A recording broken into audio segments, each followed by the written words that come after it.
Je m'appelle Athéna Sinclair. J'ai 34 ans. Il y a 3 mois, j'ai pris un vol de 18 heures pour assister au mariage de ma sœur.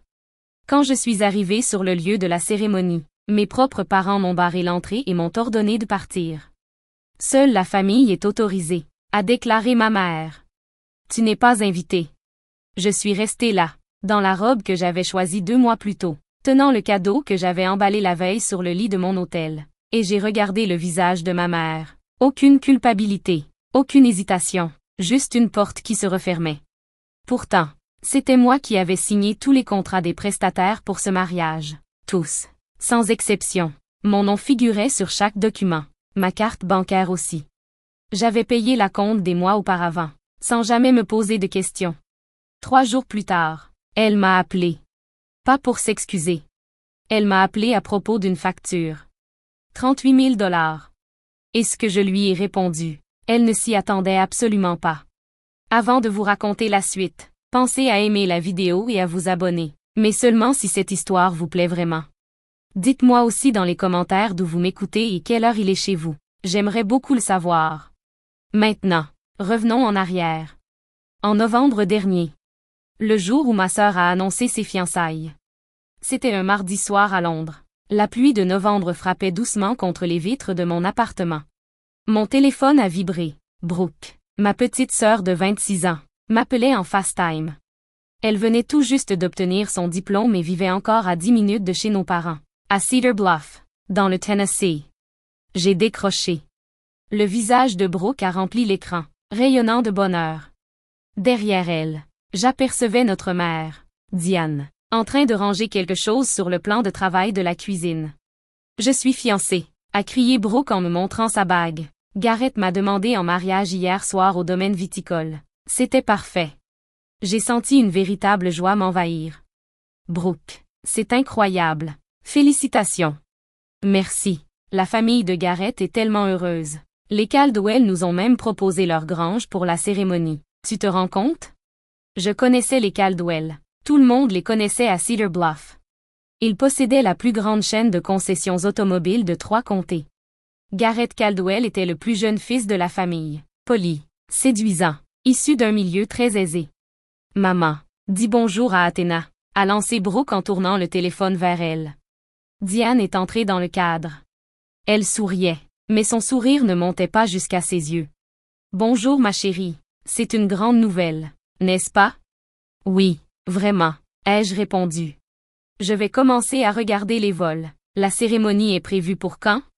Un silence. Diane a regardé Brooke, puis moi.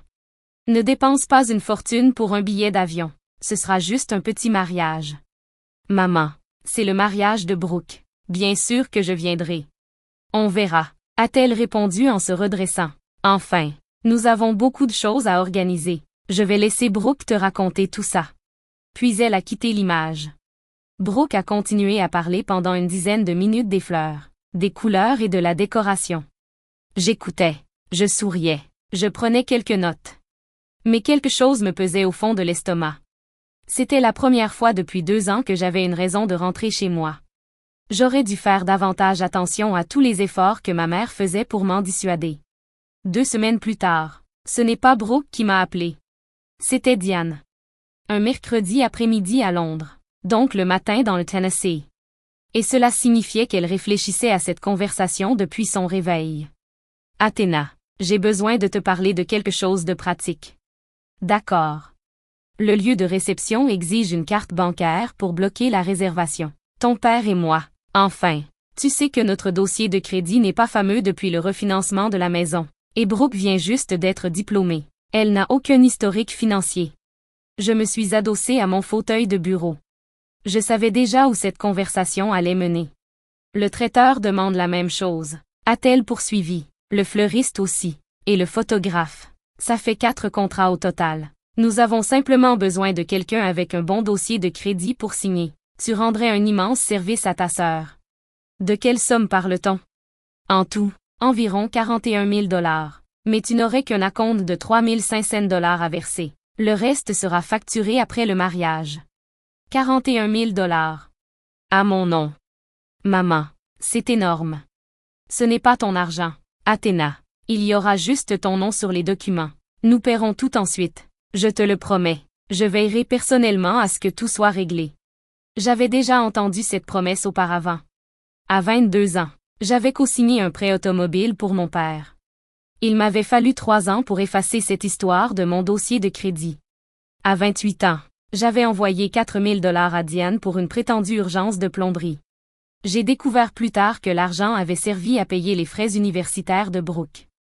Mais cette fois-ci, c'était le mariage de ma sœur. Et j'étais l'aînée. Celle qui avait un emploi stable. Une excellente cote de crédit. Et un salaire londonien. Très bien, ai-je fini par dire. Envoie-moi les contrats. Je me suis convaincue que c'était ce que faisait une famille. J'ai signé tous les documents cette semaine-là, sans même relire les petites lignes. Au cours des 3 mois suivants, le mariage a pris forme. Et moi, je regardais tout cela de l'extérieur. Brooke a créé un groupe de discussion appelé « Équipe Mariage Caldwell ». Je n'y ai jamais été ajoutée. Je l'ai découvert lorsqu'elle m'a envoyé par erreur un message destiné au groupe. Une photo de robe de demoiselle d'honneur, accompagnée de la légende. Votez, les filles. Apparemment, je ne faisais pas partie des « filles ». J'ai appelé Brooke 2 fois pour lui demander quel était le code vestimentaire, comment les invités seraient placés et si elle souhaitait que je prépare un discours. La première fois, elle m'a dit qu'elle me rappellerait. La seconde, elle a laissé son téléphone sonner jusqu'à la messagerie. 1 heure plus tard, elle m'a envoyé un message. Super occupée avec les préparatifs. On se parle bientôt. J'ai ensuite appelé Diane pour savoir si je pouvais aider davantage. Elle m'a répondu. Tout est sous contrôle. Ma chérie, tu n'as à te soucier de rien. Je n'ai jamais reçu d'invitation officielle. Ni version papier, ni version numérique. Mais je me suis dit que c'était normal. J'étais sa sœur. On n'envoie pas une invitation à sa propre sœur. Elle fait partie de la famille. Elle est automatiquement incluse. Puis, 2 semaines avant le mariage, Brooke a publié une photo sur Instagram. Le dîner de répétition dans un restaurant de Cedar Bluff. Brooke portait une robe d'été blanche et était entourée de ses demoiselles d'honneur. Diane rayonnait à ses côtés. La légende disait « Toute ma famille, tout mon univers ». Je suis restée à fixer cette photo pendant 11 minutes. Je les ai comptées. Je n'y étais pas. Je n'avais même pas été invitée au dîner de répétition. J'ai failli appeler. J'ai failli demander pourquoi. Mais je m'en suis empêchée. Peut-être que ce dîner était réservé aux membres du cortège. Peut-être qu'ils avaient supposé que je ne pourrais pas arriver aussitôt. Peut-être que je me faisais simplement des idées. Le lendemain matin, mon réveil a sonné. J'avais un avion à prendre. J'avais demandé une semaine entière de congé. Je ne dispose que de 20 jours par an, et j'en avais consacré 5 à ce voyage. Mon billet aller-retour, Londres-Chicago puis Chicago-Nashville, m'avait coûté 1 400 $. L'hôtel à Cedar Bluff, 4 nuits dans le seul établissement correct de la ville, 680 $. Le cadeau de mariage de Brooke, un coffret de couteaux haut de gamme dont elle avait parlé lors d'un FaceTime plusieurs mois auparavant, 720 $. Total des dépenses avant même de poser le pied dans le Tennessee, 2800 $. Pendant la première partie du vol, quelque part au-dessus de l'Atlantique, j'ai sorti mon téléphone et ouvert l'application Notes. Cela faisait des semaines que je préparais un discours. Rien de trop long. 2 minutes, peut-être. Je voulais raconter comment Brooke me forçait à jouer au mariage avec ses peluches lorsqu'elle avait 5 ans. Comment elle me donnait toujours le rôle du prêtre, jamais celui de la mariée. Je trouvais ça drôle. Je pensais que tout le monde rirait. Je me suis entraînée 2 fois, avec mes écouteurs sur les oreilles, en murmurant dans mon écharpe pour que l'homme assis au siège 14C ne pense pas que j'avais perdu la raison. Lorsque nous avons atterri à Chicago pour l'escale, j'ai envoyé un message à Diane. Je viens d'atterrir à Chicago. Encore un vol et j'arrive. J'ai hâte de voir tout le monde. Aucune réponse pendant 40 minutes. Puis, juste avant l'embarquement pour Nashville. D'accord. Occupé. À demain. 5 mots. Pas un point d'exclamation.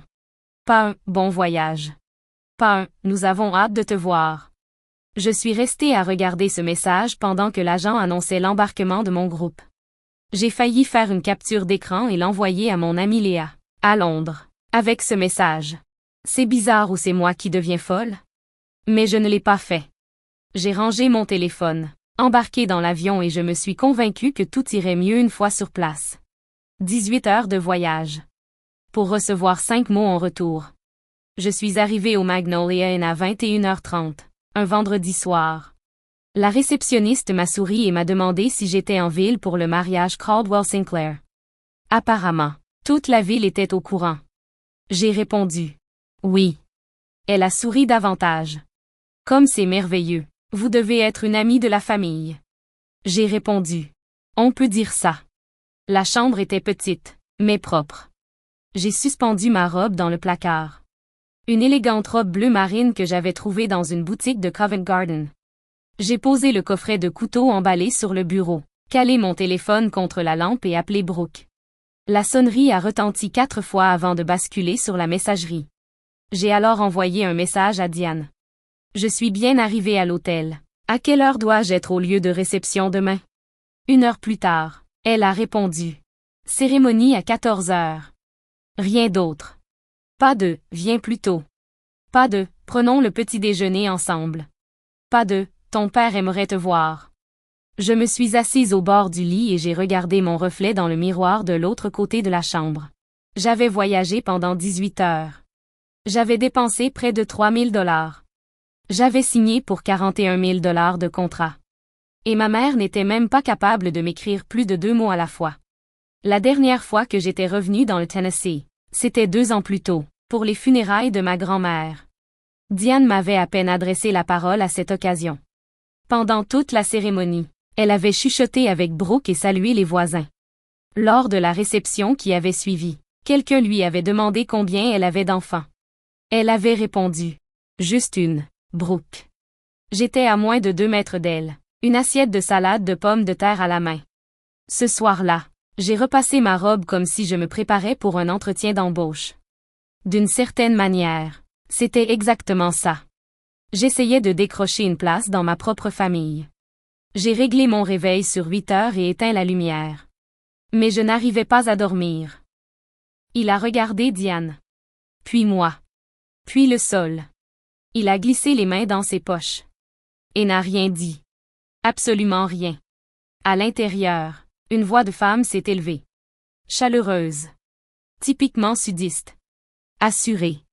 Diane. Qui est-ce? Tout va bien? J'ai vu le dos de ma mère se redresser. J'ai vu son sourire réapparaître instantanément avant même qu'elle ne se tourne vers cette voix. Et 3 secondes plus tard, j'ai découvert à qui elle appartenait. Margaret Caldwell. La mère du marié. La femme à qui ma mère avait raconté qu'elle n'avait qu'une seule fille. Margaret Caldwell est sortie de la grange. Elle portait une robe lavande et un collier de perles. Grande, élégante, les cheveux argentés. Le genre de femme qui organise les ventes de charité de l'église, les collectes de fonds du comté, et trouve encore le temps de composer elle-même ses bouquets. Elle dégageait l'assurance de quelqu'un qui n'avait jamais été humilié en public. Pas une seule fois. Diane, tout va bien ici? Le regard de Margaret s'est posé sur moi. Elle m'a souri. Un sourire sincère, ouvert, plein d'attente. Diane s'est transformée comme si on avait appuyé sur un interrupteur. Sa voix est devenue douce comme du miel. Oh, ce n'est rien, Margaret. Juste une parente éloignée qui s'est trompée de lieu. Ça arrive avec les grands événements comme celui-ci. Une parente éloignée. Elle a prononcé ces mots en me regardant droit dans les yeux. Margaret a observé mon visage avec attention. Ah bon? Pourtant, je croyais que vous n'aviez qu'une seule fille, Diane. Le silence n'a duré que 2 secondes. Mais j'aurais juré qu'il en avait duré 20. Diane a éclaté de rire. Un rire clair. Fragile. Forcé.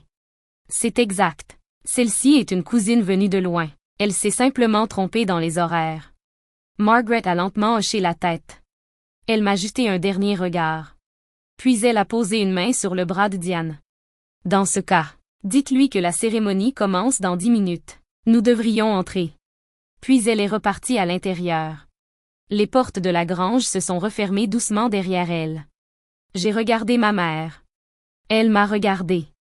Dans ses yeux, il n'y avait ni culpabilité, ni honte, ni la moindre trace d'un « je suis désolée, je n'avais pas le choix ».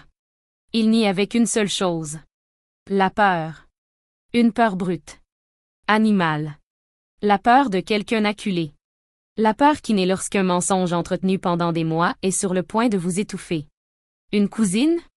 Athéna, s'il te plaît. Tu leur as dit que tu n'avais qu'une seule fille. C'est compliqué, tu ne comprendrais pas. Depuis combien de temps? Depuis combien de temps racontes-tu aux gens que je n'existe pas? Elle n'a pas répondu. Son regard s'est tourné vers le parking. Comme si elle espérait me voir disparaître. Et c'est à cet instant que j'ai compris. Elle ne m'avait pas simplement oublié. Elle m'avait effacé. Et cela faisait des années qu'elle le faisait. Chaque muscle de mon corps me poussait à franchir ses portes. À me placer au milieu de la cérémonie.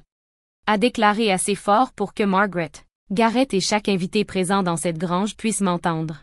Je m'appelle Athena Sinclair. Je suis la fille aînée de Diane. Et c'est moi qui ai payé chaque fleur, chaque assiette et chaque note jouée par ce quatuor à cordes. Mais je ne l'ai pas fait. J'ai regardé la grange. Les guirlandes lumineuses. Les décorations suspendues. La douce lumière dorée qui filtrait à travers les fenêtres. J'ai regardé ma mère. Toujours plantée devant moi comme une sentinelle.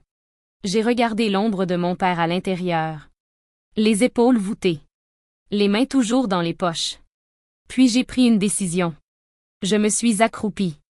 Et j'ai déposé le coffret cadeau sur la marche en pierre. Délicatement. Comme si cela avait encore de l'importance. Garde le cadeau, ai-je dit. Il est pour Brooke. Les épaules de Diane se sont affaissées de quelques centimètres. Du soulagement. Elle croyait que tout était terminé. Merci, Athéna. C'est vraiment pour le... Non. J'ai levé une main. Ne m'explique rien. Ne cherche pas à te justifier. Je t'ai entendu. J'ai entendu chaque mot. Puis je me suis retournée. Et j'ai repris le chemin de gravier. Je suis passée devant les bocaux décoratifs. Devant les couples qui arrivaient encore, main dans la main, plaisantant sur la chaleur. Je suis passée devant ma voiture de location. Puis je suis montée dedans. J'ai ouvert la portière. Je me suis assise. Je l'ai refermée. Et j'ai pleuré. Pas bruyamment. Pas en sanglotant. Le genre de larmes silencieuses. Celle qui secoue la poitrine tandis que la bouche reste fermée. Parce que même seule sur un parking, on vous a appris toute votre vie à ne jamais faire de scène. Je suis restée là environ 10 minutes. À travers les fenêtres entr'ouvertes, j'ai entendu le quatuor commencer à jouer le canon de Pachelbel. La cérémonie commençait. J'ai démarré le moteur et quitté le parking. Dans mon rétroviseur, le Meadow Creek Barn est devenu peu à peu un simple point lumineux au loin. Je n'ai claqué aucune porte. Je n'ai élevé la voix à aucun moment. Je suis simplement partie. Et, pour la première fois de ma vie, partir m'a semblé être l'acte le plus fort que j'ai jamais accompli. Je sais ce que beaucoup d'entre vous pensent. Athéna, pourquoi n'as-tu rien dit? Pourquoi ne pas avoir tout révélé devant tout le monde?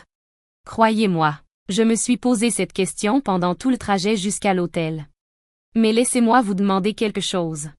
Si votre propre mère vous regardait droit dans les yeux et vous présentait comme une simple cousine devant une inconnue, qu'auriez-vous fait à ma place?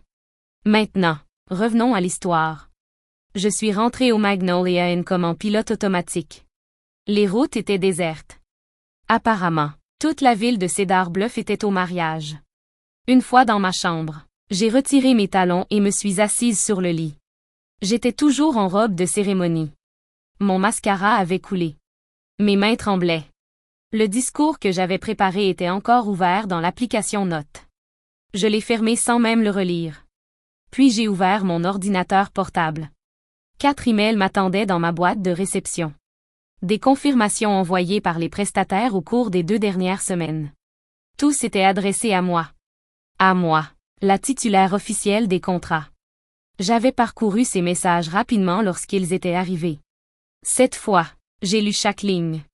Meadow Creek Barn. Titulaire du contrat, Athena Sinclair. Acompte payé, $1,200. Solde restant, $14,800. Paiement exigible dans les 5 jours ouvrables suivant l'événement. Southern Comfort Catering. Titulaire du contrat, Athena Sinclair. Acompte payé, $900. Solde restant, $12,600. Paiement exigible dans les 5 jours ouvrables suivant l'événement. Blue Bonnet Floral Design. Titulaire du contrat, Athena Sinclair. Acompte payé, 800 $. Solde restant, 6200 $. Whitaker Photography. Titulaire du contrat, Athena Sinclair. Acompte payé, 600 $. Solde restant, 4400 $. J'ai fait défiler chaque document. Mon nom. Mon numéro de carte bancaire. Ma signature numérisée. Tous les contrats étaient rédigés exactement de la même manière. Acompte à la réservation. Solde après l'événement. Montant total déjà versé. 3500 $. Disparu. Montant total restant. 38 000 $. J'ai refermé l'ordinateur. Puis je suis resté immobile. À cet instant, la réception devait déjà battre son plein. Les discours. Les rires. Diane serrant Brooke dans ses bras. Garrett faisant tourner sa jeune épouse sur la piste de danse. Les Caldwell trinquant avec leurs nouveaux beaux-parents. Tout cela se déroulait sous des contrats signés par une femme qu'il venait de présenter comme une simple cousine. Je n'ai passé aucun appel ce soir-là. Je n'ai envoyé aucun email. Je suis simplement restée assise sur ce lit d'hôtel. Et j'ai laissé les chiffres tourner en boucle dans ma tête. 38 000 $. Mon nom. Leur fête. À 21h47, mon téléphone a sonné. L'écran affichait Tante Ruth. Ruth Mercé. La sœur aînée de ma mère. 62 ans. Ancienne directrice d'école. Le genre de femme qui dit exactement ce qu'elle pense et ne s'excuse jamais pour cela. Diane la qualifiait de difficile. Tout le reste du monde la qualifiait d'honnête. Athéna, où es-tu? Je ne t'ai pas vue au mariage. J'y suis allée, Tante Ruth. Je n'ai simplement pas pu entrer. Comment ça, tu n'as pas pu entrer? Alors je lui ai tout raconté. L'entrée bloquée. Le murmure. Seule la famille est autorisée. Le mot, cousine. La question de Margaret Caldwell. La réponse de Diane. Le silence s'est installé au bout du fil. Un long silence. J'entendais Ruth respirer. Lentement. Délibérément. Comme lorsqu'elle essaie de déterminer exactement jusqu'où sa colère va monter. Elle leur a dit que tu n'existais pas? Sa voix était calme. Trop calme. Comme une casserole juste avant l'ébullition. Elle a dit qu'elle n'avait qu'une seule fille. Seigneur. Un silence. Puis, Athéna, écoute-moi bien. Pendant la réception, ta mère s'est levée pour porter un toast. Et je cite ses paroles mot pour mot. Notre petite famille. Frank. Moi-même et notre Brooke. C'est comme ça qu'elle a présenté les Sinclair. J'ai trouvé ça étrange sur le moment. J'ai failli intervenir. J'aurais dû le faire. Ce n'est pas votre faute, Tante Ruth. Non, ce n'est pas la mienne. C'est celle de Diane. Et elle va m'entendre. Nouveau silence. Plus bref. Plus tranchant. Athéna. Les contrats des prestataires du mariage. Ils sont au nom de qui? Au mien. Tous? Tous. Ruth est restée silencieuse une nouvelle fois. Quand elle a repris la parole, quelque chose avait changé dans sa voix. La colère était toujours là. Mais elle était désormais accompagnée de quelque chose de plus froid. De plus calculé. Alors écoute-moi bien, ma chérie. Ta mère vient de dire devant une salle entière de témoins que tu n'existes pas. Tu ne dois pas un seul centime à cette salle. Dimanche matin. Je me suis réveillée avec une notification Instagram. Brooke avait publié un carrousel de photos du mariage. 14 photos. La première les montrait tous les deux devant l'autel. Brooke dans sa robe de dentelle. Garrett dans un costume gris anthracite. La grange baignait dans une lumière dorée derrière eux. La deuxième photo était le portrait de famille.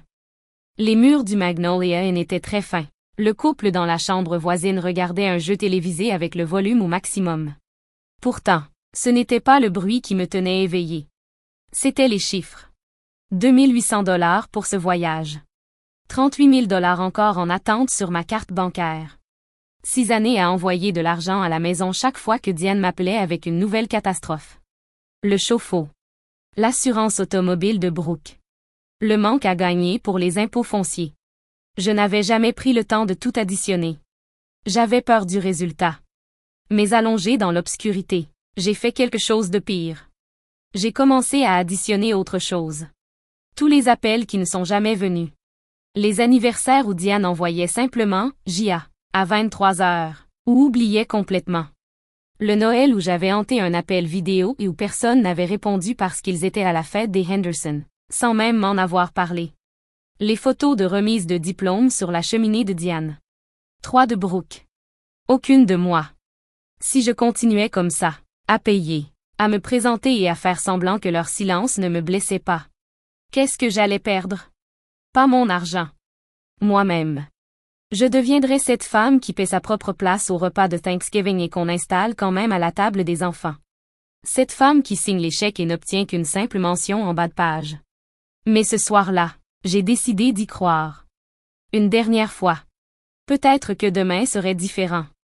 Peut-être que Diane était simplement stressée par le mariage. Peut-être que Brooke était submergée par les derniers préparatifs. Peut-être que lorsque j'arriverais, ma mère me serrerait dans ses bras et me dirait « Je suis tellement heureuse que tu sois là. » Peut-être. J'ai réglé mon réveil et je me suis dit « C'est la dernière fois que je me présente en espérant recevoir quelque chose qu'elles ne m'ont jamais offert spontanément. » Le lendemain, je saurais enfin si l'espoir suffisait. J'ai fermé les yeux. Le sommeil est venu lentement, fragile et léger. Samedi, 13h45. Le Meadow Creek Barn s'étendait sur près de 5 hectares de pâturage vallonné à l'extérieur de Cedar Bluff. Des clôtures blanches. Des guirlandes lumineuses suspendues entre les chênes. Un chemin de gravier bordé de bocaux décoratifs remplis de fleurs sauvages menait à l'entrée. L'endroit ressemblait à une photo de magazine. J'ai garé ma voiture de location au fond du parking. Une trentaine, peut-être une quarantaine de véhicules étaient déjà là. Des pick-up. Des berlines. Et quelques SUV de luxe qui respiraient la richesse des Caldwell. Les invités avançaient par petits groupes vers la grange, programme à la main, ajustant leur chapeau au passage. J'ai lissé ma robe, pris le cadeau et marché vers l'entrée. Mes talons s'enfonçaient légèrement dans le gravier. L'air sentait l'herbe fraîchement coupée et la fumée d'un barbecue quelque part derrière la grange. J'ai aperçu mon père en premier. Frank se tenait près des grandes portes de la grange. Il portait un costume de location qui tombait mal sur ses épaules. Il serrait la main d'un homme plus âgé que je ne connaissais pas, probablement quelqu'un de la famille Caldwell. Quand Frank a levé les yeux et m'a vu, son visage a changé. Son sourire poli a disparu. Ses yeux se sont agrandis. Puis rétrécis. Puis il a regardé ses chaussures. Il ne m'a pas salué. Il n'est pas venu vers moi. Il a tourné les talons et est rentré à l'intérieur. J'ai continué d'avancer. 15 mètres de l'entrée. 10. 5. Les portes se sont ouvertes. Ma mère est sortie. Diane portait une robe en soie couleur champagne réservée aux mères de la mariée. Sa coiffure était impeccable. Son maquillage parfait. Sa mâchoire aussi rigide que du béton. Elle s'est arrêtée juste devant moi. Les mains jointes devant elle. Pas ouverte. Pas accueillante. Une véritable barrière. Athéna. Sa voix était basse, parfaitement maîtrisée. Bonjour, maman, je suis arrivée. Elle ne m'a pas prise dans ses bras. Elle ne s'est pas écartée. Qu'est-ce que tu fais ici? J'ai cligné des yeux. Je suis venue pour le mariage de Brooke, maman. Tu dois partir, tout de suite. Ces mots m'ont frappé comme une gifle. Le coffret cadeau est soudain devenu très lourd dans mes mains. Quoi? J'ai voyagé pendant 18 heures. Baisse la voix. Ses yeux ont brièvement glissé vers les invités qui passaient derrière moi. Les gens nous regardent. Maman, je suis ta fille. Diane a fait un pas vers moi. Assez près pour que je sente son parfum. Le même parfum Estée Lauder qu'elle portait depuis toute mon enfance. Sa voix s'est transformée en un murmure. Un murmure plus douloureux que n'importe quel cri. Seule la famille est autorisée à entrer. Elle a marqué une pause. Puis elle a ajouté. Tu n'as jamais été invité. Je suis restée figée sur place. Le gravier a crissé sous mes talons. Un couple d'une 60aine d'années est passé près de nous en nous jetant un regard curieux. La femme a adressé un sourire poli à Diane. Diane lui a rendu son sourire. Puis, dès qu'ils se sont éloignés, son visage est redevenu aussi froid que la pierre. Pas invité, ai-je répété. J'ai signé tous les contrats de ce mariage. J'ai payé la compte.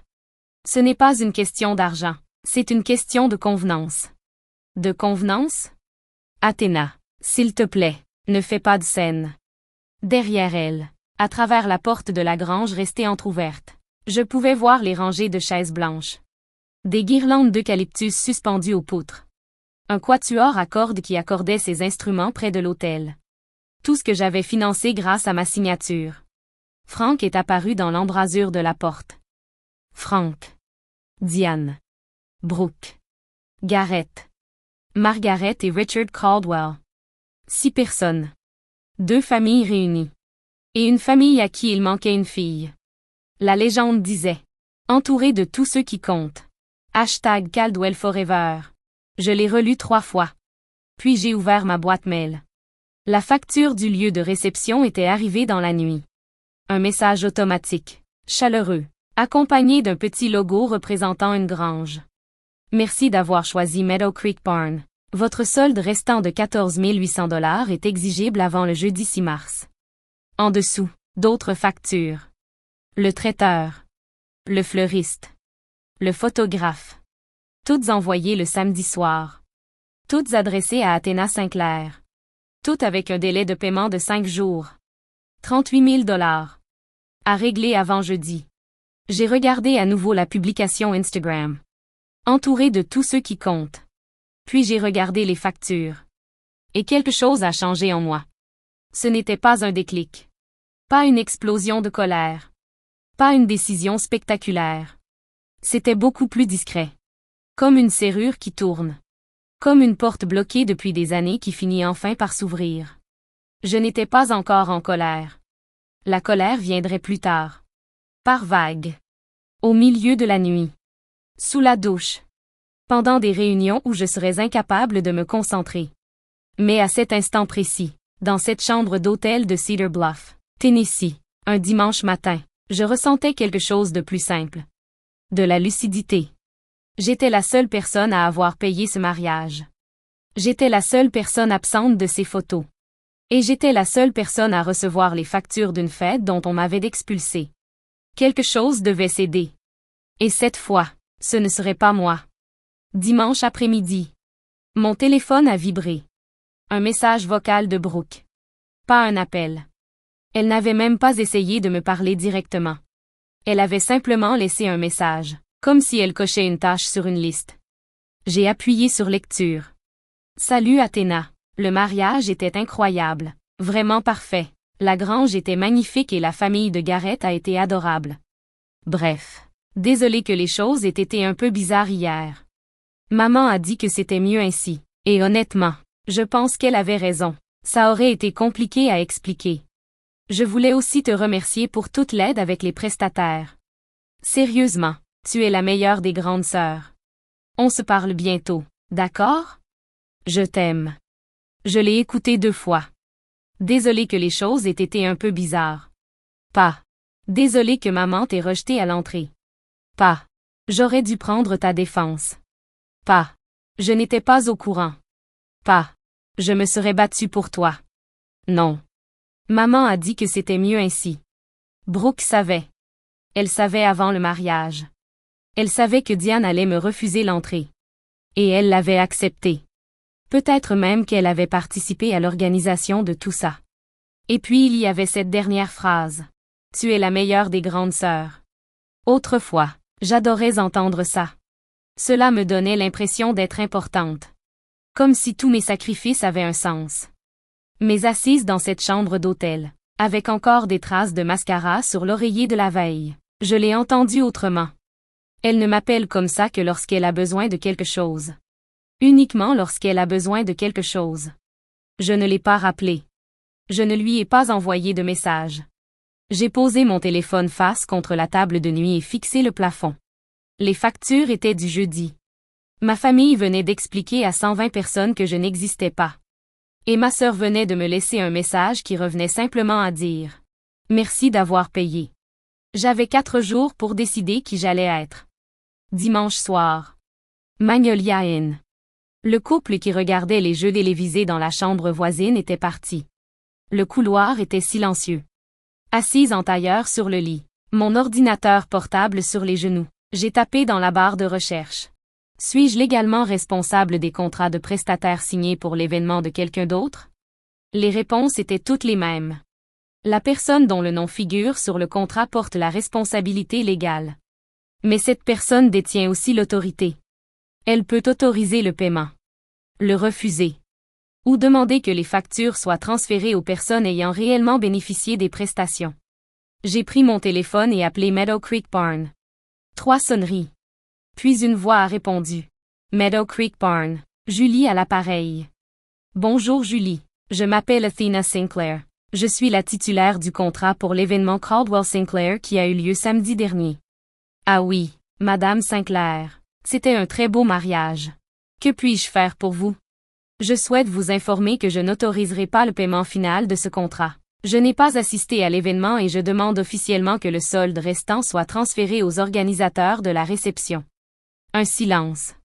D'accord. Je vais devoir transmettre cela à notre responsable. Mais puis-je vous demander s'il y a un litige?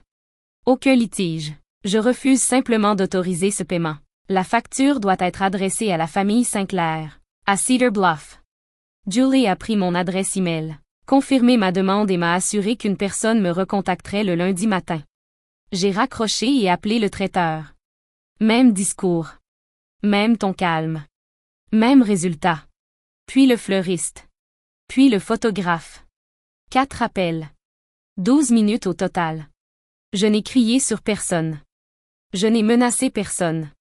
Je n'ai même pas expliqué pourquoi. Je me suis contenté de répéter le même mot, encore et encore, avec calme et fermeté. Non. Quand tout a été terminé, j'ai refermé mon ordinateur. Je me suis brossé les dents. Puis j'ai dormi toute la nuit. Pour la première fois depuis 2 jours. Lundi matin. J'ai changé mon billet d'avion. Au lieu de rester jusqu'au mercredi comme prévu, j'ai réservé le premier vol disponible pour Londres. Départ à 6 heures du matin, avec une correspondance à Atlanta. J'ai fait ma valise en 10 minutes. Et j'ai quitté le Magnolia Inn avant l'aube. La même réceptionniste était de service. Elle m'a souri. Alors, ce mariage? Inoubliable, ai-je répondu. Le trajet jusqu'à Nashville a duré 2 heures. En chemin, j'ai traversé Cedar Bluff une dernière fois. La rue principale était calme. Le dîner. La quincaillerie. L'église baptiste où j'avais été baptisé à 12 ans. Je suis passé devant la maison où j'avais grandi. La lumière du porche était encore allumée. Je pouvais imaginer ce qui se passait à l'intérieur. Diane assise à la table de la cuisine avec son café, encore porté par l'euphorie du mariage. Frank lisant son journal. La maison remplie de restes de gâteaux et de cartes de félicitations. Et mon nom. Jamais prononcé. Quand j'avais 10 ans, Diane m'avait dit « Athéna, tu es la grande sœur, tu dois être forte pour Brooke. » J'avais été forte pendant 24 ans. J'avais été forte pendant la maladie de Brooke lorsqu'elle était enfant. Pendant la peur de la méningite qui avait bouleversé toute notre famille. J'avais été forte à travers chaque crise financière. Chaque appel resté sans réponse.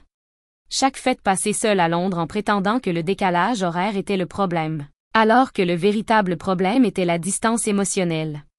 J'ai rejoint l'autoroute. Et je ne me suis pas retournée. 18 heures plus tard, j'atterrissais à Heathrow. Un ciel gris. Une pluie fine. Le plus beau temps que j'avais vu depuis longtemps. J'ai rallumé mon téléphone dans le hall des arrivées. Aucun appel manqué. Aucun message. Personne à Cedar Bluff n'avait remarqué mon départ. Ou ne s'en souciait suffisamment pour vérifier. Mais ils allaient bientôt le remarquer. Les prestataires commenceraient à appeler dès mardi. Les factures arriveraient mercredi. Et alors, mon téléphone sonnerait. J'en étais certaine. Mardi, 15 heures à Londres. 9 heures du matin dans le Tennessee. Mon téléphone a sonné. Maman, c'est affiché sur l'écran. J'ai laissé sonner 3 fois. Puis j'ai décroché. Athéna, bonjour ma chérie. Une voix douce. Légère. La voix qu'elle utilise lorsqu'elle a besoin de quelque chose. Comment s'est passé ton vol retour? Bien. Parfait, parfait. Écoute, je viens de recevoir l'appel le plus étrange du monde de la part du lieu de réception. Ils disent que tu as retiré ton autorisation de paiement. Un court silence.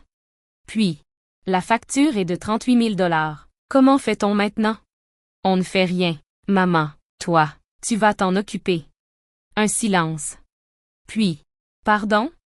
J'ai retiré mon autorisation parce que je ne suis pas responsable d'un événement auquel je n'étais pas invité. Athéna, ne sois pas dramatique. Tu sais très bien qu'il s'agit simplement d'un malentendu. Un malentendu? Nous pouvons en parler calmement. Tu as dit à Margaret Caldwell que j'étais une parente éloignée. Tu lui as affirmé que tu n'avais qu'une seule fille. Ce n'est pas un malentendu, maman. C'est un choix.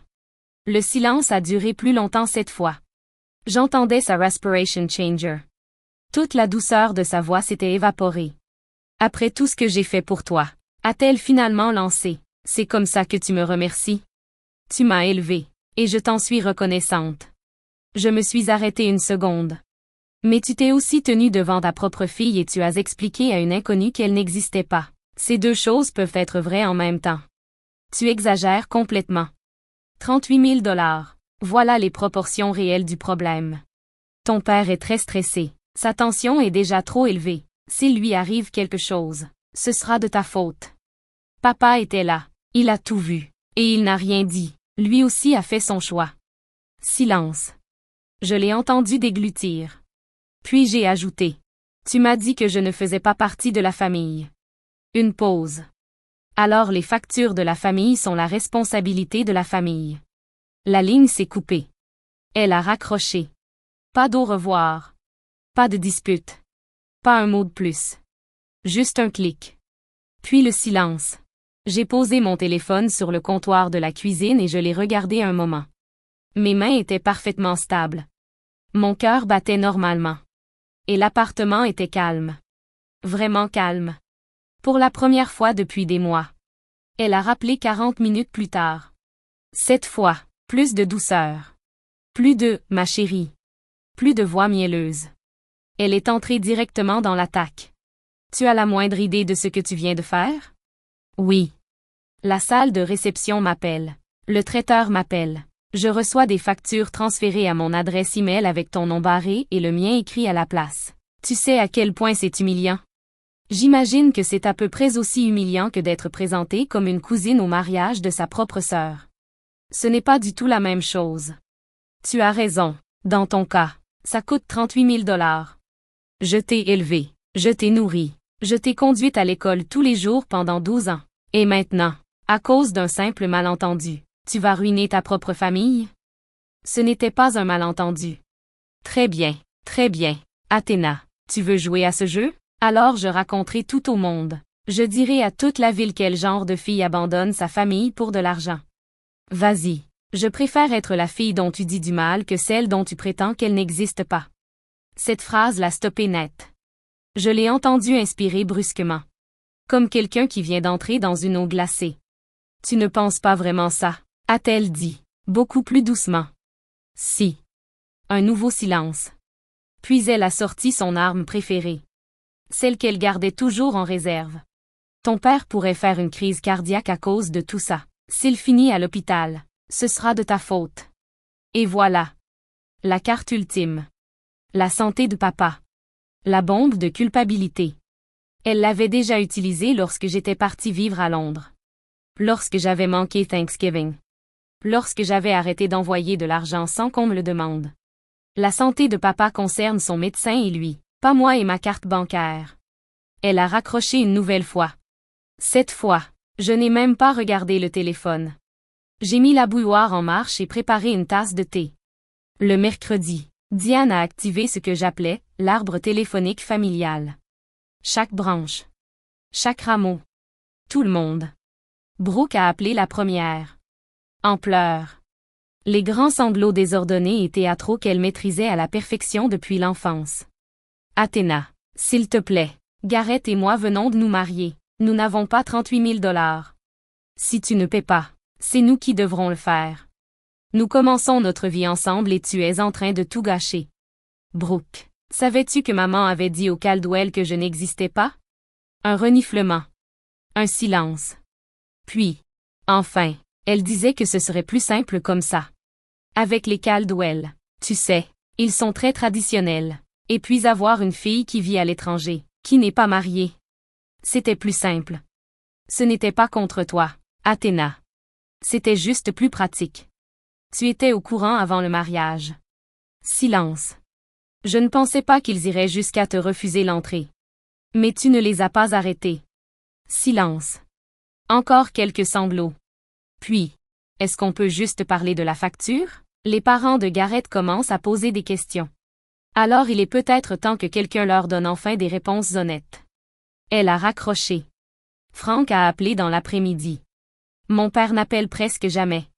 Il envoie parfois un email. De courts messages factuels sur la météo ou les résultats de football. Entendre sa voix au téléphone m'a semblé étrange. Comme retrouver un vieux outil oublié au fond d'un garage. Athéna, ta mère est très bouleversée. Je sais. Tu ne pourrais pas faire un effort, pour la famille? Papa, savais-tu qu'elle racontait aux gens que je n'étais pas ta fille? Un long supper. Le soupir d'un homme qui, pendant 35 ans, avait toujours choisi le chemin le plus facile. Ce n'est pas exactement ce qui s'est passé. Tu étais là lorsqu'elle m'a présenté comme une parente éloignée, juste devant moi? Aucune réponse. Puis, très doucement, clic. Il a raccroché. Tous. Absolument tous. Il raccrochait dès que les vraies questions arrivaient. Je commençais à distinguer un schéma. Et ce schéma ressemblait beaucoup à une famille qui préférait le silence à la vérité. La tante Ruth, elle, n'a jamais attendu l'autorisation de qui que ce soit. Elle ne l'avait jamais fait. Le jeudi matin, le jour même où les factures arrivaient à échéance, Ruth a pris son téléphone et a appelé directement Margaret Caldwell. Elle avait trouvé son numéro dans le programme du mariage qu'elle avait conservé dans son sac à main. Tout à fait le genre de Ruth. Je n'étais pas présente pendant l'appel. C'est elle qui me l'a raconté plus tard. Et elle n'a omis aucun détail. Margaret. Je m'appelle Ruth Mercer. Je suis la sœur aînée de Diane Sinclair. Nous nous sommes brièvement rencontrés lors de la réception. Oh oui, Ruth. Quel plaisir de vous entendre. Je vous appelle parce qu'il y a quelque chose que vous devez savoir. Diane a 2 filles. Pas une, 2. Un silence. Puis Ruth a continué. L'aînée s'appelle Athéna. Elle a 34 ans. Elle vit à Londres. Elle travaille dans le secteur des technologies. C'était elle qui avait signé tous les contrats des prestataires pour ce mariage. Tous. Sans exception. Et le samedi, Diane l'avait arrêté à l'entrée et lui avait ordonné de partir. Ruth m'a raconté que le silence à l'autre bout du fil avait duré au moins 10 secondes. Puis Margaret avait fini par répondre. Pardon? La femme que Diane vous a présentée comme une parente éloignée était en réalité sa fille aînée. Athéna a traversé l'Atlantique pour être présente. 18 heures de voyage. Elle a payé les acomptes de sa propre poche. Et Diane l'a rejetée à la porte parce qu'elle racontait à votre famille depuis des mois que les Sinclair n'avaient qu'un seul enfant. La voix de Margaret s'était refroidie instantanément. Une froideur sèche. Précise. Le genre de froideur propre aux personnes qui tiennent à savoir exactement avec qui elles traitent. Pourquoi Diane ferait-elle une chose pareille? Ça. Il faudra le lui demander. Puis Ruth avait ajouté. Mais je peux vous dire une chose. Cette jeune femme a parcouru 18 heures pour venir ici. Elle a signé tous les contrats. Elle a financé les acomptes. Et elle a été traitée comme une étrangère devant la porte. Malgré ça, elle n'a fait aucune scène. Ma sœur ne mérite pas autant de dignité. Margaret l'avait remerciée. Elle avait dit qu'elle devait passer quelques appels. Puis elle avait raccroché. La mèche venait d'être allumée. Et Cedar Bluff était une très petite ville. Je n'avais jamais demandé à tante Ruth de passer cet appel. Mais lorsqu'elle m'a raconté qu'elle l'avait fait, j'ai ressenti quelque chose que je n'avais pas éprouvé depuis très longtemps. Je me suis sentie vue. Pour la première fois, quelqu'un dans ma famille avait dit tout ce que personne n'osait reconnaître. Ce qu'on t'a fait est injuste. Jeudi après-midi. J'étais assise à mon bureau dans mon appartement londonien. Une tasse d'Earl Grey fumait à côté de mon ordinateur. Et j'ai commencé à fermer méthodiquement tous les dossiers encore ouverts. J'ai envoyé un email à chacun des prestataires. Meadow Creek Barn. Southern Comfort Catering. Blue Bonnet Floral. Whittaker Photography. Le message était exactement le même pour les 4. Précis. Factuel. Rédigé avec la rigueur de quelqu'un qui passe sa vie à écrire de la documentation technique. Bonjour. Par la présente. Je vous informe officiellement que moi, Athéna Sinclair, Titulaire du contrat. N'autorise aucun prélèvement supplémentaire sur la carte bancaire enregistrée dans votre dossier. Je demande également que toutes les factures encore impayées soient désormais adressées aux organisateurs de l'événement, à savoir la famille Sinclair de Cedar Bluff, Tennessee. Merci de confirmer la bonne réception de ce message. Cordialement. Athéna Sinclair. 4 emails. 4 confirmations dans l'heure qui a suivi. Les prestataires sont restés polis, professionnels et visiblement peu surpris. Julie, de Meadow Creek Barn, m'a même répondu. Bien reçu, Madame Sinclair. Nos dossiers ont été mis à jour. J'ai ensuite appelé ma banque. J'ai annulé la carte liée au contrat. Puis j'en ai demandé une nouvelle avec un numéro différent. Les 38 000 $ encore dus allaient désormais être réclamés directement aux personnes qui avaient organisé la fête. Les acomptes, eux, étaient perdus. 3 500 $. Payés des mois auparavant. Non remboursable. Je l'acceptais. Avec les frais de voyage, les billets d'avion, l'hôtel et le cadeau, j'avais dépensé au total 6 300 $. Je suis resté un moment à réfléchir à ce chiffre. 6 300 $. Le prix qu'il m'avait fallu payer pour comprendre que je ne serais jamais suffisante à leurs yeux. Que signer? Payer. Traverser un océan. Être toujours présente. Rien de tout cela ne me donnerait une place à une table qui avait été construite sans chaise pour moi. 6 300 $. À bien y réfléchir, c'était presque une bonne affaire. J'ai fermé mon ordinateur. Rincé ma tasse. Puis je suis sorti marcher le long de la Tamise. Le fleuve était gris. L'air était froid.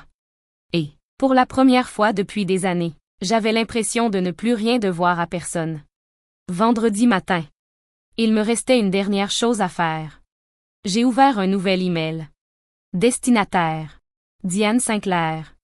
Frank Sinclair. Brooke Caldwell. J'ai rédigé un premier brouillon. Trop émotionnel. Je l'ai supprimé. J'en ai écrit un deuxième. Encore trop chargé. Supprimé lui aussi. La troisième version était la bonne. Simple. Claire. Sans un mot de trop. Diane, Frank et Brooke. J'ai officiellement retiré mon autorisation de paiement de tous les contrats liés au mariage de Brooke. Le solde restant, d'un montant de 38 000 $, a été transféré à votre charge en tant qu'organisateur de l'événement. Je ne discuterai pas davantage de cette décision. Je souhaite à Brooke et Garrett un mariage heureux et une vie remplie de bonheur. À l'avenir, merci de ne plus me contacter pour des questions financières. Si l'un d'entre vous souhaite entretenir une relation avec moi, celle-ci devra commencer par l'honnêteté, et non par des factures. Athéna. Je l'ai relu 4 fois. J'ai vérifié chaque faute éventuelle. J'ai contrôlé le ton. Je me suis assuré qu'aucune phrase ne pouvait être interprétée comme mesquine, vindicative ou cruelle. Il n'y en avait aucune. Ce n'était pas une vengeance. C'était une limite. Nette. Claire. Comme une frontière tracée sur une carte. J'ai appuyé sur « Envoyer ». Puis j'ai refermé mon ordinateur. J'ai mis la bouilloire à chauffer. Et je suis resté debout devant la fenêtre. Mon appartement donne sur une petite cour intérieure où un platane perd ses feuilles sur le vélo du voisin. Ce n'est pas grand-chose. Mais c'est chez moi. C'est moi qui paie le loyer. C'est moi qui ai choisi les rideaux. Et personne ici ne m'a jamais fait sentir que je n'avais pas ma place. Pendant des mois, peut-être même des années, j'avais porté un poids que je ne savais pas nommer. Cette question permanente. Est-ce que j'en fais assez? Est-ce que je donne assez? Si j'envoie plus d'argent? Si j'appelle plus souvent? Si je rentre encore une fois au pays? Est-ce qu'ils finiront enfin par me voir? Debout dans cette cuisine, une tasse de thé à la main, dans un appartement que j'avais obtenu grâce à un travail dont j'étais fière, j'ai senti ce poids disparaître. Je n'ai pas écrit cet email pour leur faire du mal. Je l'ai écrit pour arrêter de me faire du mal à moi-même. La tante Ruth me tenait informée de tout. Elle prétendait ne tirer aucun plaisir de la situation. Mais elle ment très mal. Le même après-midi où Ruth avait révélé la vérité, Margaret Caldwell avait appelé Diane. D'après ce qu'un ami commun avait raconté à Ruth, une personne qui se trouvait justement chez Margaret au moment de l'appel, la conversation s'était déroulée exactement comme on pouvait l'imaginer. « Vous nous avez menti, Diane. » La voix de Margaret était calme. Pas forte. Les Caldwell ne criaient jamais. Vous nous avez dit que vous n'aviez qu'une seule fille. Nous avons accueilli votre famille dans la nôtre sur la base de cette confiance. Et cette confiance est aujourd'hui brisée. Diane avait tenté de se justifier. C'était une affaire familiale privée. Athéna et moi sommes éloignés depuis longtemps. Éloignés? Ruth m'a dit que votre fille avait signé tous les contrats de ce mariage. Ce n'est pas de l'éloignement. C'est de l'exploitation. Margaret avait également précisé que les Caldwell ne paieraient pas les 38 000 $. Cela concerne votre famille et vos prestataires. Nous n'avons signé aucun contrat. Apparemment, vous non plus. Ce soir-là, Garrett avait confronté Brooke. Cette partie de l'histoire venait du cousin de Garrett, qu'il avait lui-même apprise par les ragots de la famille Caldwell. À Cedar Bluff, il n'existe qu'un seul réseau de rumeurs. Et tout le monde y est connecté. Tu as une sœur? Avait demandé Garrett. Une vraie sœur? Qui a payé l'intégralité de notre mariage? Et ta mère l'a mise dehors? Brooke s'était mise à pleurer. C'est compliqué, mon chéri. Non, Brooke, ce n'est pas compliqué. C'est un mensonge. Ta famille a menti à la mienne le jour de notre mariage. La première véritable dispute des jeunes mariés avait éclaté 4 jours après la cérémonie. À cause d'une sœur dont le mari ignorait l'existence. Et d'une facture qu'aucun des deux ne pouvait assumer. Au final, Brooke et Garrett ont dû contracter un prêt personnel de 38 000 $. Les Caldwell ont accepté de se porter garant. Pas par générosité. Simplement parce que leur nom était associé à l'événement et qu'ils ne voulaient pas que les prestataires se retournent contre eux. Le mariage de conte de fées s'était désormais transformé en mensualité à rembourser. Cedar Bluff est le genre de ville où tout le monde connaît vos affaires dès le mardi. Et a déjà un avis dessus le mercredi. La semaine suivante, l'histoire circulait partout. À l'église baptiste. Au restaurant de Main Street. Par le réseau des parents d'élèves. Et même dans la salle d'attente de la concession automobile. Comme toujours, les détails changeaient légèrement selon la personne qui racontait l'histoire. Mais l'essentiel restait le même. Diane Sinclair avait caché l'existence de sa fille aînée. L'avait rejetée le jour du mariage. Puis avait tenté de lui faire payer la facture. Bev Henderson, voisine de Diane depuis 19 ans, l'avait arrêtée sur le parking de l'église après l'office du dimanche. Diane, je ne savais pas que tu avais 2 filles. Comment se fait-il que je n'ai jamais rencontré l'aînée? Diane avait essayé de réciter l'explication qu'elle préparait depuis des jours. Athéna vit à l'étranger. Nous ne sommes pas aussi proches que je le souhaiterais. C'est un sujet douloureux. Bev avait hoché lentement la tête. Ruth raconte une version un peu différente. Peu après, Diane a cessé de fréquenter cette église. Elle s'est mise à aller dans une église méthodiste située 2 villes plus loin. Là où personne ne connaissait les Sinclair. Frank, lui, est devenu encore plus silencieux. Ce qui, venant de Frank, voulait dire beaucoup. Il a arrêté d'aller à la quincaillerie le samedi. Il a cessé de s'asseoir sur le porche le soir. Les rares personnes qui le croisaient disaient qu'il ressemblait à un homme portant un fardeau dont il ne parvenait pas à se débarrasser. Diane a accusé Ruth. Un matin, elle l'a appelé, la voix tremblante. « Tu as détruit ma famille. » La réponse de Ruth, comme elle me l'a raconté plus tard, fut très courte. « Je ne t'ai pas exposé, Diane. J'ai simplement arrêté de te couvrir. » Diane a raccroché. Puis elle a ajouté Ruth à la liste des membres de la famille auxquels elle ne parlait plus. Une liste qui ne cessait de s'allonger. Et ce que Diane avait passé des années à construire, l'image parfaite d'une mère dévouée entourée de sa petite famille idéale, commençait à s'effondrer. Personne ne l'avait attaquée. Personne ne l'avait détruite. Tout s'était écroulé pour une seule raison. Quelqu'un avait enfin dit la vérité. 2 semaines après le mariage, j'ai reçu un message de Brooke. Long. Décousu. Interminable. Je pouvais presque l'entendre pleurer en écrivant ce message. Athéna. Je suis tellement désolée pour tout ce qui s'est passé. Tout nous a échappé. Je te jure que je ne savais pas que maman allait dire ces choses au Caldwell. Garrett est furieux contre moi. Ses parents me regardent à peine. Les remboursements du prêt commencent le mois prochain et nous sommes déjà en retard pour le dépôt de garantie de notre appartement. Je sais que c'est beaucoup te demander. Mais est-ce que tu pourrais peut-être prendre en charge une partie de la somme, même la moitié? Je te rembourserai. Je te le promets. Tu es ma sœur et je t'aime. J'ai juste besoin d'aide en ce moment. J'ai lu ce message pendant ma pause déjeuner, assise à mon bureau. Puis je l'ai relu. Et encore une troisième fois. Je cherchais quelque chose de précis. Des excuses pour m'avoir rejeté à la porte. La reconnaissance du fait qu'elle savait ce qui allait arriver et qu'elle n'avait rien fait pour l'empêcher. Une seule phrase disant « Ce qu'on t'a fait ce jour-là était injuste ». Mais cette phrase n'était nulle part. Tout le message parlait des problèmes de Brooke. De la colère de Garrett. Du prêt. De l'appartement. De la froideur des Caldwell. Ma douleur, elle, n'était jamais mentionnée. Pas une seule fois. Ce n'était pas une excuse. C'était un compte-rendu de crise déguisé en excuse. Elle s'excusait pour les conséquences. Pas pour la blessure. Et il y a une différence. J'ai rédigé ma réponse avec soin. Brooke. Je suis désolée que tu traverses cette situation. Vraiment. Mais je ne peux pas t'aider financièrement. La limite que j'ai posée n'a jamais été une question d'argent. C'est une question de respect. C'est une question d'être traité comme un véritable membre de la famille. Pas comme quelqu'un qu'on efface dès que sa présence devient gênante. Le jour où tu voudras parler de cela plutôt que de facture, je serai là. Athéna. J'ai envoyé le message. Puis j'ai rangé mon téléphone dans le tiroir de mon bureau et repris mon travail. Elle n'a jamais répondu. Ni ce jour-là. Ni cette semaine-là. Cela ne m'a pas surprise. Elle n'avait jamais vraiment su quoi faire de moi lorsque je ne servais pas à quelque chose. Un mois après le mariage, j'ai reçu un email de Frank. Mon père n'écrit jamais de mai. Il téléphone une fois de temps en temps.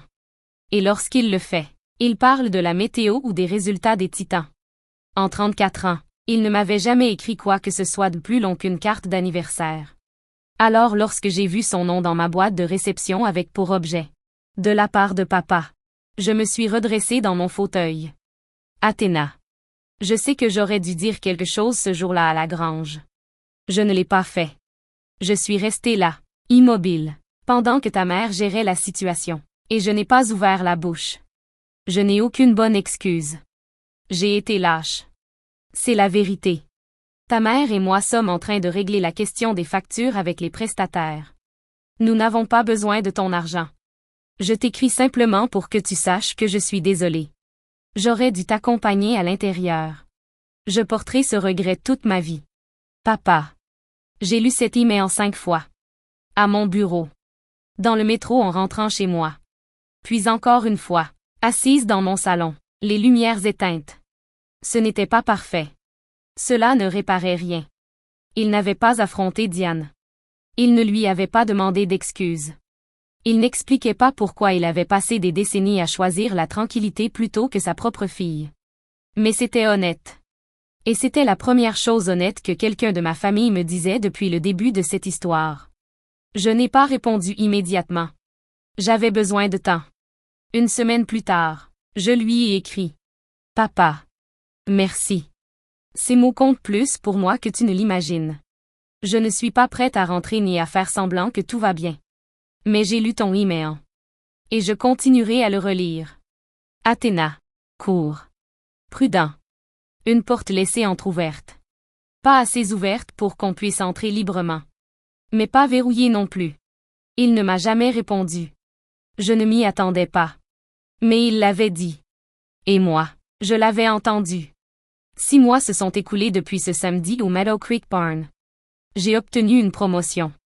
Je suis devenu ingénieur logiciel senior dans l'entreprise de technologie financière où je travaille depuis 4 ans. Lors de mon évaluation, ma responsable a évoqué ma capacité à diriger sous pression. Elle était loin d'imaginer à quel point. J'ai aussi commencé une thérapie. Pas à cause du mariage. À cause des 34 années qui l'avaient précédé. Ma thérapeute et moi travaillons sur ce qu'elle appelle la surresponsabilisation fonctionnelle. Cette croyance selon laquelle, si je travaille assez dur, si je me sacrifie suffisamment, si je porte assez de poids sur mes épaules, alors les personnes que j'aime finiront par me voir. C'est ce mécanisme qui alimentait chaque chèque que j'ai signé. Chaque billet d'avion que j'ai réservé.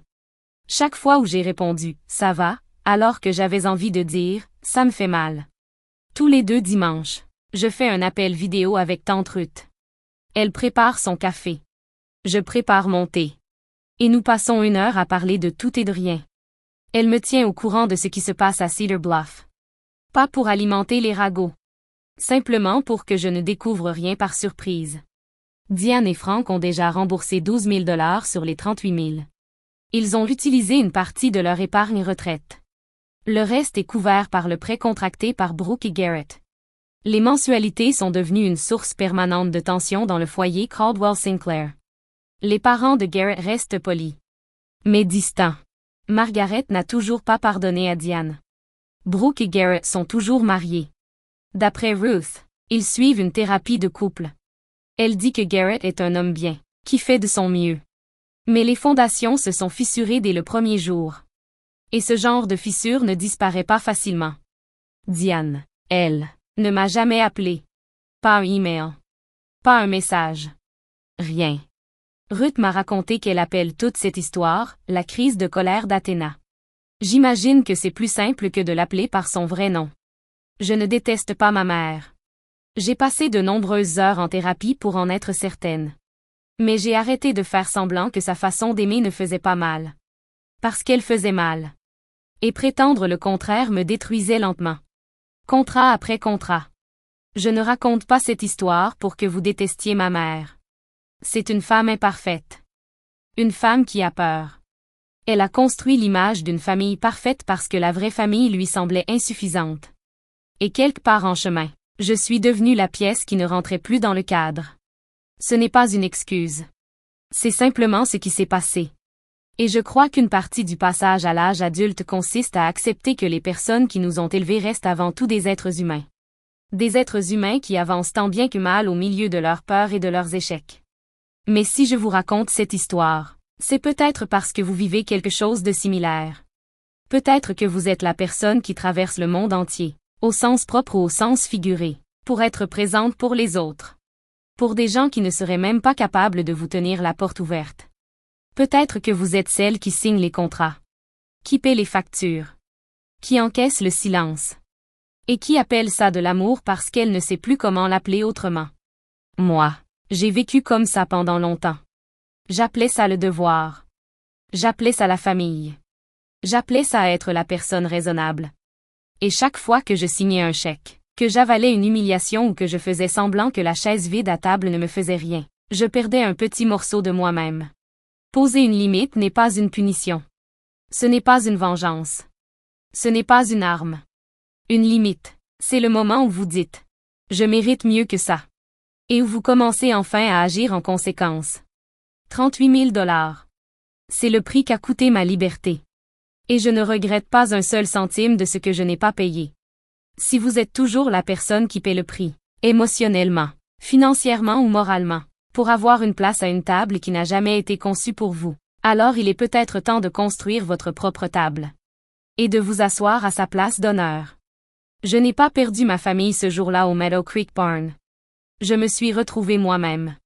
Et honnêtement, cela valait largement le prix à payer. Merci d'être resté jusqu'à la fin de cette histoire. Cela compte énormément pour moi. J'aimerais vous poser une question. À ma place, auriez-vous payé les 38 000 $? Ou auriez-vous fixé une limite? Écrivez simplement « payer » ou « limite » dans les commentaires. Je lirai chaque réponse. Si cette histoire a fait écho à quelque chose de réel dans votre vie, n'hésitez pas à aimer la vidéo et à vous abonner. Chaque semaine, je partage des histoires comme celle-ci. Des histoires de famille. De limites. Et de la façon dont on retrouve sa voix lorsque les personnes les plus proches de nous essaient de la faire taire. Et si vous en voulez davantage, allez jeter un œil à la description. Vous y trouverez une autre histoire qui, je pense, vous parlera tout autant. On se retrouve très bientôt pour la prochaine.